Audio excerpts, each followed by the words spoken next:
Hi friends, అందరూ ఎలా ఉన్నారు? నేనైతే చాలా బాగున్నాను. మీరందరూ కూడా బాగున్నారని అనుకుంటున్నానండి. ఈరోజు మా ఇంట్లో ఏంటంటే స్పెషల్ కర్రీ చేశారు. చాలా డేస్ తర్వాత 1 year 2 years అయిపోతుంది మేము ఈ కర్రీ తినక. ఏంటంటే పెరుగు వడ, అంటే పెరుగు చారని కూడా అంటారు. కానీ తింటుంటే అయితే చాలా బాగుంది. అంటే చాలా రోజుల తర్వాత తింటున్నాము. ఈ కర్రీ వచ్చేసి మా అమ్మగారు చేశారండి ఈరోజు నా కోసమని. చాలా డేస్ అయింది చేయమ్మా అంటే చేశారు. చాలా బాగుంది. ఎంతైనా అమ్మ చేతి వంటలో ఆ కమ్మదనమే వేరండి. మా మమ్మీ ఏది చేసినా నాకు చాలా ఇష్టం.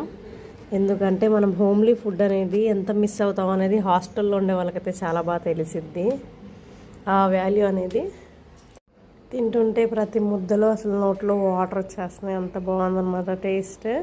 ప్లస్ ఇంకోటి ఏంటంటే నాకు మా ఇంట్లో హోమ్లీ ఫుడ్ అంటే చాలా ఇష్టం అండి. నేను మా ఇంట్లో మా మమ్మీ చేసే వంటలు అంటే నాకు చాలా ఇష్టం.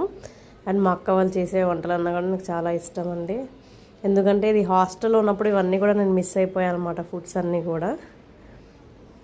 Stay tune friends. మీ అందరితో ఇలా మాట్లాడి నేను చాలా రోజులు అయిపోయింది. Please do like, share and subscribe to my channel.